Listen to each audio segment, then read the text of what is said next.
what I want us to think about. One of the things that I struggle with in our culture today, there's myriad of issues that our culture has, but one of them is we don't like the idea of apocalypse. Have you ever noticed this? That the word apocalypse in our world is always uber negative. It's always dark and twisted and broken. Movies, shows, books, all of them point to the future, but they always look to the future with the idea of bad news. Right? Whether it's kids fighting to the death as everybody else watches them, they claim that that's going to be the future of America. So that's good news, right? Or zombies everywhere, eating whatever they can, hungry for brains. That's a big storyline. When the word apocalypse gets used in our culture today, it's usually prefaced by the word zombie apocalypse. And everyone's like, oh, this is terrible. It's going to be brutal. Other things, there's other apocalypses that we talk about. You know, I recently rewatched Waterworld. I don't know why. I was on the treadmill. It's a terrible movie, but it's good for the treadmill because you just want to get it over with, and just like what you're doing on the treadmill. So as I'm watching this, you know, there's this idea that eventually all the ice caps are going to melt and we're going to be totally covered in water, and that's the water world. It's our world covered in water. Really clever title. But there's a character in the movie who has mutated now and is able to breathe underwater. So there's this idea that humans are slowly going to evolve, and all of a sudden there's going to be this next step of human evolution that's going to come. That's exciting. That's less than encouraging, that you're going to wake up one day with gills or something. That's broken and wrong. Or my favorite of all the movies that I've ever seen, all the books I've ever noticed about the apocalypse that's coming, is that the machines are going to rule the world, right? You and I are playing with AI right now. You know, you speak to your phone gives you the answer, but that very AI one day is going to take over all the machines of the world, and they're going to conquer us, and we are going to have machine overlords who rule over us, and we are just going to be cogs in the wheel. Super encouraging. Why is apocalypse a bad thing? And I want to take one step further than that. The idea of apocalypse just means the showing, or the arrival, the coming. And so when the Bible talks about apocalypse, and it's the second coming of Christ, that's his revealing of himself, his showing of himself. And back in, 100 years ago, even before that, a lot of times when people thought about the future, there was a utopian idea of the future. The idea that things were slowly getting better and that actually one day everything was just going to be great. Where did that go? All the biggest selling books and movies and franchises in the world are all dystopian. Utopia means the world's going to be amazing. Dystopian means the world is broken and everything's going down. How did this happen? Why?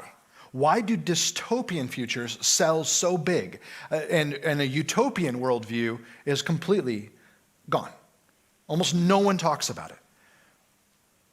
It's interesting to me. It's interesting to me because when we talk about apocalypse, we always talk about it as a bad thing. And the reason for that, the problem that we're going to wrestle with in the text today, is we love the bad more than the good. We just do. It sells better. The news is the news, and you watch it because it's telling you bad news. If there was a news program that said, here's all the good things happening in the world today, you wouldn't watch it. We're guilty of it. If you want to sell something, it's got to be bad. It can't be good. If it's bad, people will go, they'll experience it, they want to be a part of it. That is not what the message of apocalypse is. When God reveals something, his message is different than what our world would say. And that's one of the things we're going to wrestle with from the end of chapter 4 all the way to the middle/end of Matthew. When Matthew 5 through 19:20-ish is going to be just this wrestling match of the kingdom of God apocalypsing itself, showing itself, revealing itself, and then our reaction to it. And so we're going to see that right off the bat here at the end of chapter 4 and verse 23. Jesus has just called his followers, and he's, baptized in the end of chapter 3, and then in chapter 4 he was tempted, and then he called his followers, and then here we go in verse 23. The kingdom is coming. His message is arriving, and God begins to do the work. And this is what it looks like. And he went throughout all Galilee, teaching in their synagogues and proclaiming the gospel of the kingdom, and healing every disease and every affliction among the people. So Jesus calls his people together and says, we're going to do something. We're going to show people what the kingdom looks like. And now in these couple of verses, he gets started and he shows us his priorities. And what I find amazing is when Jesus does things, his priorities, his apocalypse is not The Walking Dead. It's not The Hunger Games. It's not Terminator. It's not Waterworld. When Jesus shows himself, his apocalypse leads to beautiful, amazing things. His priorities are different than we have priorities today. I want to show you just three little things in this verse that are going to sort of set our agenda for the next few chapters that are going to be very important. First, Jesus' ministry starts both more quietly and takes longer than we might think. Let me repeat that. Jesus' ministry begins both more quietly and takes longer than you might think. I think today, if you think about, obviously, when we think about the second coming of Christ, that's the final apocalypse that we're waiting for, this revealing of God in that way. But if Jesus hadn't arrived yet, I believe that many of us think that Jesus would just show up and, CNN would be there and Fox would be there and everybody would be like, look at this, and they would all worship and it would be amazing. That is not the case. And in fact, Jesus' beginning ministry was much quieter and took a lot longer than many of us think. Let me just prove it. In that verse, it said he went throughout all Galilee. Now, when we say all Galilee there, it doesn't mean all Galilee. It doesn't mean every house in Galilee. It doesn't mean he stopped at every single house. It doesn't mean he covered every square inch of Galilee like an old dot matrix printer, that just, like I think that when we think of the word all in English, a lot of times we mean he went everywhere and all the things. No. The verse itself is saying he went throughout all Galilee teaching in their synagogues. It seems that he went from village to village to village to village to village. It doesn't mean that he went to every single home, every single person, every single thing. It means the impact that he began started quietly. It reached everybody in the region. Not everybody was interested in what he had to say, but his reaching them was through their synagogues. And what's interesting is, at the time of Jesus, there were somewhere between 30 and 50 synagogues in the area. Now, when I say that, you might go, how can you possibly get that number so far off? The question is, how many of them were active in the time of Jesus? There were 50 synagogues by the time 200, 300 AD came along. But the big discussion, because there's a lot of things that happened in 70 AD that sort of set off the first century. The Romans sort of conquered Israel and destroyed them completely. There's this sense of how many of these synagogues were actually in practice at the time that Jesus was there. So let me show you what a synagogue looks like first. This is the one in Capernaum. This is just down the street from Jesus' home. We don't actually know which home was his. Whenever I take people to Capernaum, they're like, which one was Jesus' house? We don't know. There's a house just down the street that says the word Peter on the door frame. And so someone's like, that's got to be Peter's house. And now they've built like a cathedral around it because they want you to, be excited about Peter. But we don't know if it's really his. But this synagogue is the one that was finished in 250 AD and was in the village and was the synagogue that sort of everybody went to up until an earthquake destroyed it a number of years later. As you look through the door, this is the outside door looking in, you can see where the back pillars are. A little bit in front of that would have been where the teacher would have sat. And a synagogue was the word literally means a place of gathering. That's actually what the word church means, by the way, as well. It means a gathering of the people. And so the synagogue was the place for teaching and for school and that kind of thing. But also every Saturday evening, they would have a worship service where they would read the text and they would talk about God and what God was doing. And you might say, Saturday night, why? Well, because Shabbat began Friday evening at sundown. And on Saturday evening at sundown, that's when they would have Shabbat. They would celebrate the fact that they had just had Sabbath together, and they would celebrate God's goodness as they broke their rest. It's pretty amazing. Well, here's my point. If there are 30 synagogues, for sure, up to 50 in the area, I just want you to stop and think about how long that would have taken Jesus to hit every single one of those. When it says he went throughout all Galilee, I think that you and I think he just was off to the races every single day, 100 miles an hour, boom, boom, boom, boom, boom, boom, boom, boom, doing everything he possibly could do, and everybody was coming to hear him. That's not true. what he did was he taught at a synagogue, and then a whole week kind of went on. And then he went to teach at another synagogue, and another synagogue, and another synagogue. Just that fact alone meant that his early ministry took at least 6 months to take root. 30 synagogues, that's 30 weeks, and that's if he didn't repeat any. This could have been an entire year, which some of us would probably think, that's wasteful. I can't believe he took so long to get his name out there. He's so famous, he should be able to just go berserk. Everybody should want to follow this guy. This could have taken 6 months to a year for him just to go and teach, and people would listen, and then they would consider what he had to say, and then they would think about what they were going to do. Well, we find out about halfway through the verse, it says he was proclaiming the gospel of the kingdom, which is our second point. And this is really important. I want you to hear what I'm saying and don't put words in my mouth. But Jesus was preaching a different gospel than you and I would today. For good reason, by the way. Let me prove my point. Jesus, it says here, he's proclaiming the good news or the gospel of the kingdom. And his message was, the kingdom is here. Because he is the kingdom of God. The gospel you and I preach, which makes total sense that we would preach this gospel, is that Jesus died on the cross and rose from the grave and that he's coming again. He couldn't have preached that because it hadn't happened yet. Now, he might have said things like, I'm going to die and I'm going to rise from the grave, but I don't know that he would have publicly proclaimed that. His disciples seemed to have issues with it throughout the whole rest of the book, so they weren't quite grasping it. So I don't know if he would have given it to the whole congregation in a synagogue. And so what he's saying is, there is something going on right here, right now, that I want you to pay attention to. The gospel of the kingdom, that language, the idea is that God's kingdom is right here amongst you right now. Do you remember what John the Baptist said just a couple chapters ago? He said, the kingdom of God is at hand, meaning it's right here. Look for it. Be ready for it. And the idea isn't that the kingdom had fully arrived. It's that the kingdom was fully embodied in Jesus. He was the kingdom of God.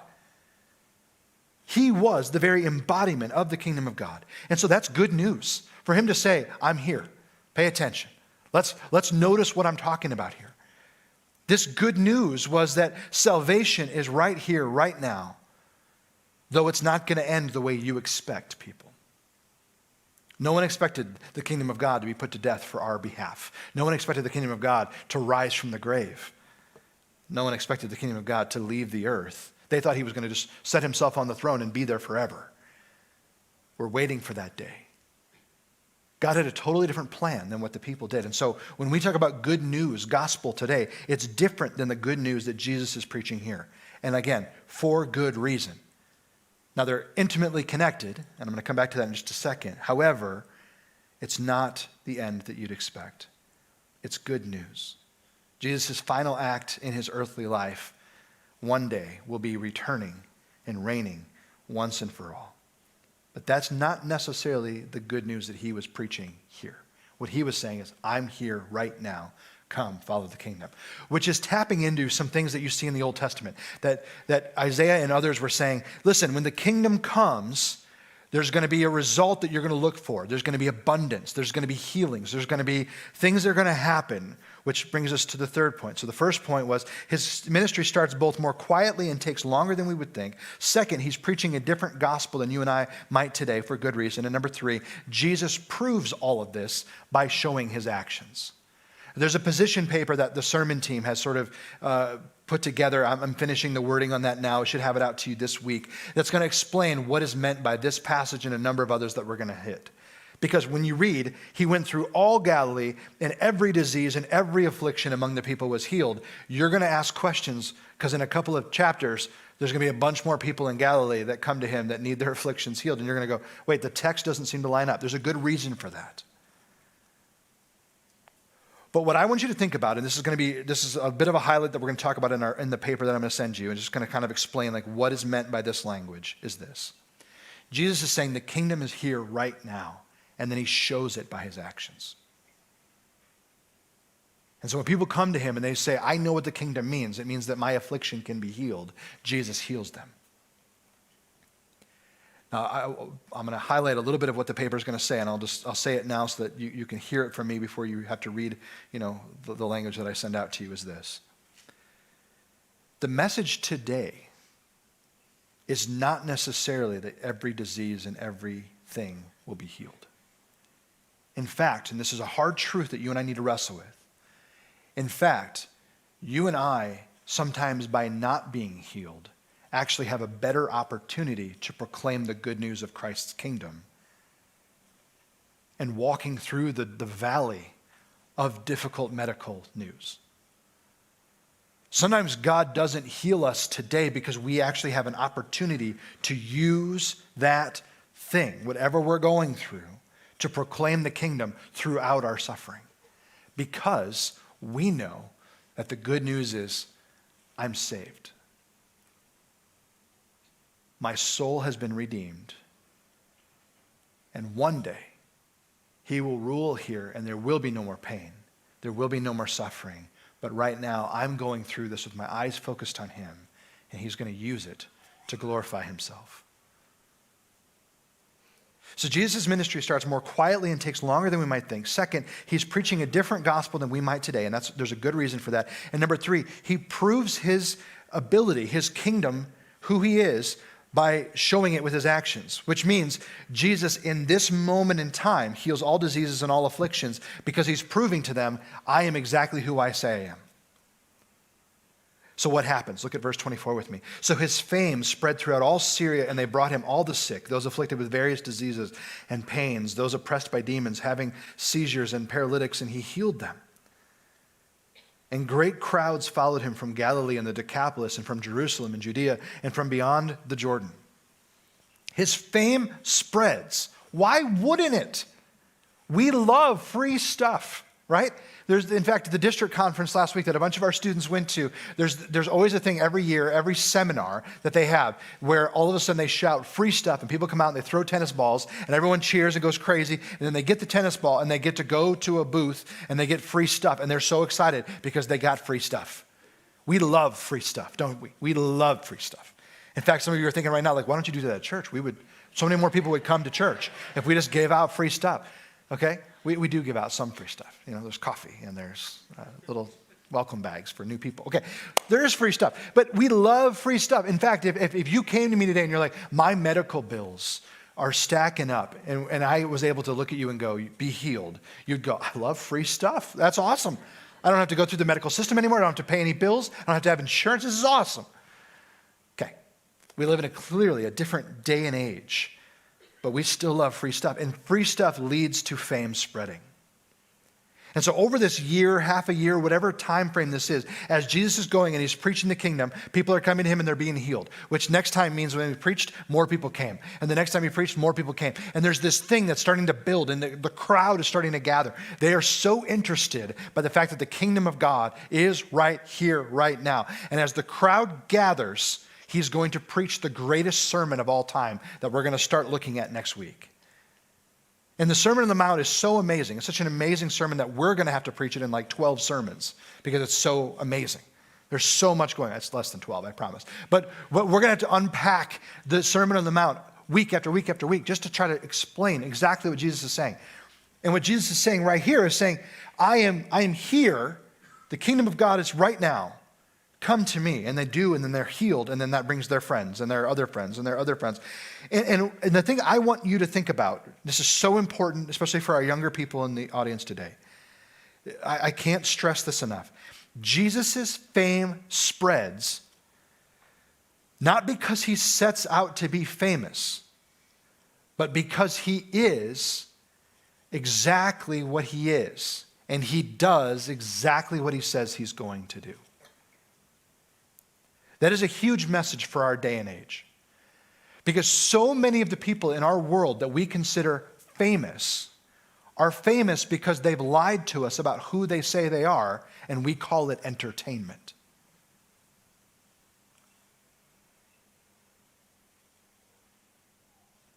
We live in a day and age where you don't have to do anything to become famous.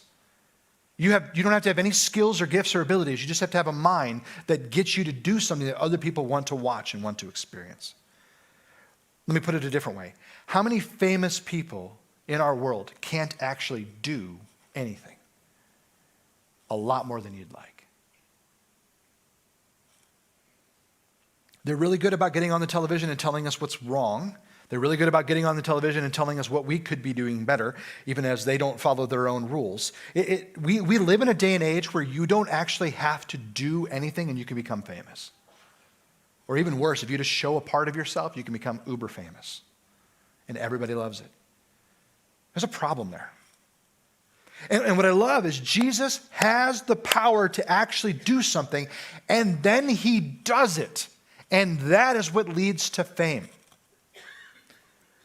So when it says here, all Syria hears about this, his fame spreads throughout all Syria, there's a ton of discussion in the commentaries. I'm not going to bore you here.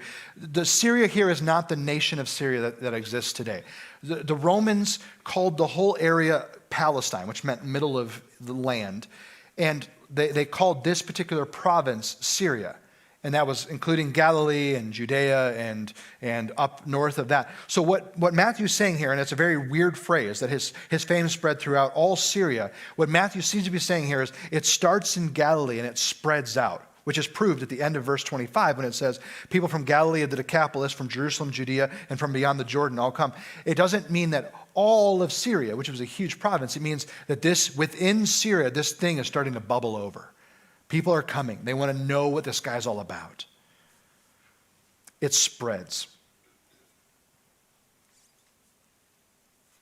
And one more thing I think that's very interesting about this passage is there are different types of illnesses.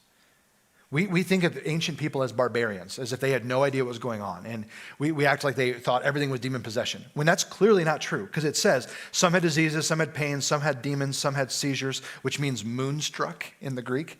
What a weird phrase. They were moonstruck. So they noticed that sometimes it was around the full moon that people would start having seizures. And so they kind of claim this whole thing that there must be something going on with the moon that's causing seizures to happen. Interesting. People also were paralytic, and Jesus healed them all. So what it's showing us is Matthew is telling us, listen, we know that there are lots of different diseases and things. And the way that I want to think about it with you is this: Jesus was healing the physical and the emotional and the spiritual. Jesus had the power to heal all of those things. When we go back to the opening of this message and we think about women who have had to make brutal decisions, and they need healing physically and emotionally and spiritually now, Jesus can still heal that part of our lives. And so the point of this passage is Jesus begins his dynamic public ministry. And what we need to think about as a church is, going back to the very open of this sermon, is why are we so focused on evil winning and the world going downhill? Everywhere in the scriptures, when the apocalypse begins, we as believers are celebrating the fact that God is here. Now, frankly, yes, I know that when you read the Left Behind books, like, it's going to get really, really bad. But have you ever stopped to think about who it's really bad for? It's bad for all the people who didn't want to follow the Lord. And all of the prayers that have been prayed for 2,000 years and beyond, saying, Lord, bring your kingdom. Lord, make your kingdom come. Lord, do this thing. Lord, make this place better. In order for him to make it better, he has to destroy it. And that's only bad news for those who don't believe in him. Right? So we always talk about apocalypse as it's this terrible thing that's coming. It's going to be so bad. For you and I, it's going to be the greatest thing that ever happened. And if your eschatology, which means your end times theology, is wrong, because many of you probably believe that the rapture is going to happen and we're not even going to be here for it, which I'm totally fine with. I'm on board, trust me. But if we're wrong with that eschatology, it's still going to be a beautiful thing that God is showing himself here. Even if we are swept up in it, even if we are put to death in the midst of those bad things happening, brothers and sisters, you and I will celebrate the fact that God's arrival is nigh. And even if they take our life, it will be okay. So why are we focused on the bad all the time and not focused on the good? Because when Jesus shows up, nothing but good comes. We are to have a different outlook and a different purpose. That doesn't mean that we neglect the fact that bad is here. Doesn't mean that we neglect the fact that there's negative. I know the world is broken, But you and I are supposed to be proclaiming the good news of the kingdom of God. And it doesn't mean that it's here fully. That day is coming. When he sits on the throne, one day, then the kingdom is here once and for all. That's it. But for now, the kingdom of heaven is not alive. The double negative was on purpose. The kingdom of heaven is very much alive. It is changing me from the inside out. It is changing you from the inside out. We are still failing all the time. But what I love is Jesus' word matches his deeds. He is exactly who he says he is, and that is something to celebrate. That's not true of me, and it's probably not true of you. There were a couple of things that I said I was going to do this week that I didn't get done. And I can make the excuses that the week got away from me and too much happened, blah, blah, blah. All of that is true, but my word is not always as good as I'd like it to be. Jesus never lets us down, ever. And that is something to celebrate. That's something for us to herald and to tell the whole world. Listen, you're concerned about the world. I get it. Tomorrow might be terrible. The day after that might be even worse. The day after that might be, we don't know. But what I'm choosing to trust in and put my hope in is the Jesus who has the power to do whatever he wants to do. And even if I have to suffer because this world is so broken, I'm going to suffer proclaiming the good news of the kingdom. I'm going to be a light shining in the darkness. I'm going to be salt in a world that needs to be changed. That's highlighting a couple messages away. Let me stop. The last thing I want you to think about is, in our minds, you and I always become the potential hero in a dystopian story. When you watch The Hunger Games, you're thinking, I could do that. I could be Katniss. If you're like, I have no idea what you're talking about, you're just too old. You know? You got to be young like me. You got to be young like me. You know, when you watch The Terminator, you're always you're either the good guys fighting the Terminators or you're the Terminator, you know, and that's why you work out so much. You're just like, I'm going to be Arnold. I'm going to fix the world. I'm going to save everything. Here's the problem with that is we always put ourselves as the hero or the heroine in every single story. And the fact is that also is not the message of the Bible. You and I aren't the hero. He is. And our job is to proclaim him. So in your mind, are you a potential hero of a dystopian story, or are you the servant in a broken world that needs healing, who bring people back to the one who can heal? Jesus is the very embodiment of the good news. He is kingdom come, which means apocalypse is a good thing. So Father, help us to be human, kingdom-minded servants, not heroes in a dark fiction. May we showcase your dynamic power.